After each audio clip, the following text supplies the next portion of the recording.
Margaritaville is an elderly cultural mecca that has 67 locations worldwide, not to mention 24 resorts and a wide range of locations from Cape Cana in the Dominican Republic to a Margarita-themed RV park in Beaufort, Georgia. These are all doing so incredibly well, with 9 more resorts opening up in the next coming years. The point is, Jimmy Buffett's Margaritaville is a multi-billion-dollar empire that is only growing as years pass. The love for this margarita-infused cheeseburger in paradise is something that we may not understand, but to millions of elderly people with the party still left in them, it offers an escape into a tropical oasis where they can get away with getting blacked out in the middle of Universal City Walk.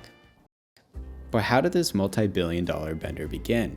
Well, it all starts back in the year 1973 with a young Jimmy Buffett signing a contract with ABC Dunhill Records. This company then went to help produce his second studio album at the time, A White Sports Coat and a Pink Crustacean. Recorded in Nashville, released in 1973, the LP made it to number 43 on Billboard country charts and gave Jimmy one of his most popular songs, Why Don't We Get Drunk? Jimmy later had more releases which gave him some success, but he still felt like he was struggling to find a real niche because his music didn't really fit into any category. After some actual failures of albums in 1974, A1A, and an even fatter stinker in 1976, Havana Daydreaming, got Jimmy spiraling, thinking about what is next for his career. Inspiration hit when Jimmy drank his first margarita at La Cocina del Sur, a restaurant in Austin, Texas. Jimmy proceeded to get drunk and write out a song that we know today as Margaritaville. The song would be a part of Jimmy's next album, Changes in Latitudes, Changes in Altitudes, which initially did not gain traction until Jimmy went on tour opening with the Eagles. After that, it struck like wildfire, topping the Billboard Top 100 that summer at number 8, and also landed him number 1 on the spot of the easy listening charts. This gave Jimmy exactly the idea of who his audience was: people who drown their sorrows in booze and burgers. He went to capitalize on this for years to come, setting up t-shirt shops and small roadside shops, but it wasn't until 1985 that Jimmy would open up his first successful Margaritaville. The restaurant was located in Key West, Florida, and it was owned and operated by Jimmy's own Margaritaville Holdings LLC.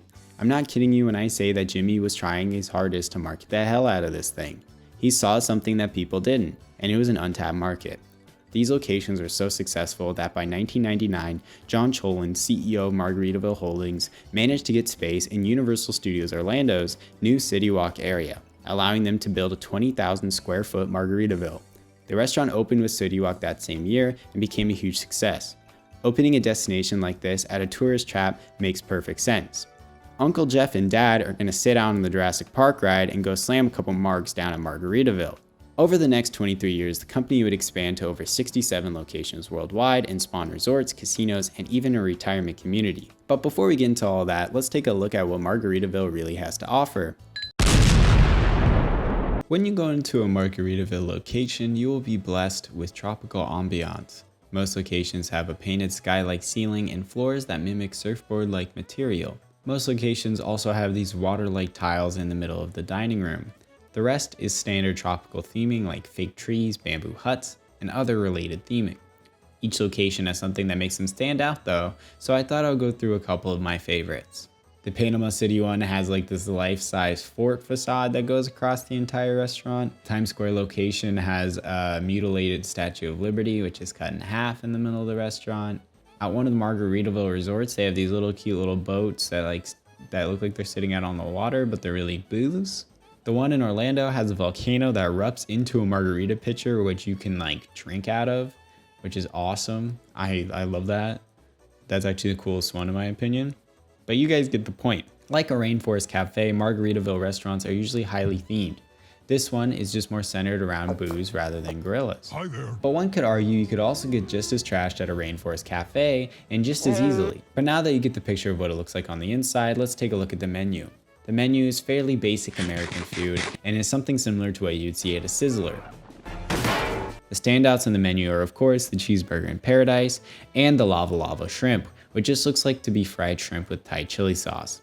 The volcano burger, which is kind of showing you what the food that you're getting yourself into is at the restaurant, is topped with Fritos. And I'm not hating on it, I'm just going to point out that none of the food that you're getting here is going to be healthy for you. Next is on to the drinks, which I was confused at first what a boat drink was, but then I soon realized that's what most people call all the drinks. And also on this menu, it seems to be the cocktails. These are standard tiki style cocktails with names like Bahama Mama, 5 o'clock somewhere. They also offer frozen cocktails separate from the margaritas, which are kind of similar to the ones on the boat drink menu, just frozen. The crown jewel of Margaritaville is the booze in a blender, which is essentially any of the frozen drinks thrown into a souvenir blender themed 22-ounce cup.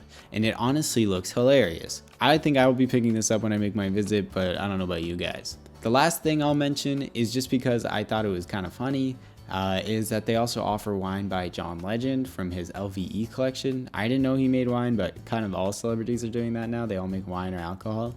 So yeah, I just thought that was kind of funny. But yeah, the entertainment is the kind of the last thing. There's nothing really much besides live music and like sports games. So, you know, you never really know what you're gonna get. You might have like a reggae cover band up, or you might be watching like a football game. And that's pretty much it for the Margaritaville restaurants. So let's move into the resorts. The resorts actually look pretty good. Nothing really too crazy to point out about them besides the overabundance of alcohol and theming to Margaritaville, but some of them are actually in incredibly beautiful locations and offer good amenities for guests who are staying there. Honestly, for a hotel experience, it doesn't seem that bad. Let's see what the online reviews are like. Oh, so the online reviews don't seem to be that great for most of them, but the best ones are getting rated around like 4 stars. The RV park looks like a great spot for camping though, and it is kind of strange because it has no real association with Margaritaville besides a sign coming into it. And from what I've seen, they don't really sell margaritas there or anything, and there really isn't any tropical theming.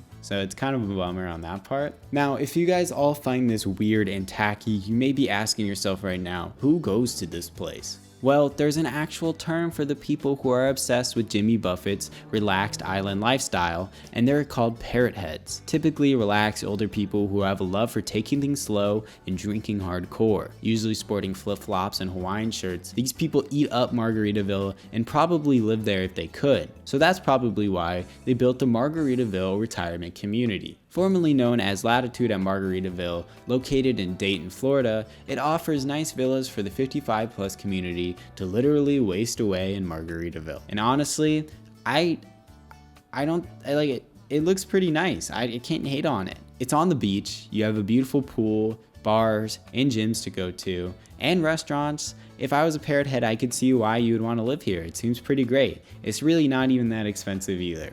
The homes seem to be all furnished with various beach and margarita themed stuff, and they all look pretty nice and spacious on the inside. I really can't hate this because to some this is paradise, and I could see why they would think this is a great deal. The last part of the Margaritaville empire I want to talk about is the Broadway presence with the Escape to Margaritaville stage show. And I'll just show you parts of the trailer so you get an idea. Welcome to Margaritaville!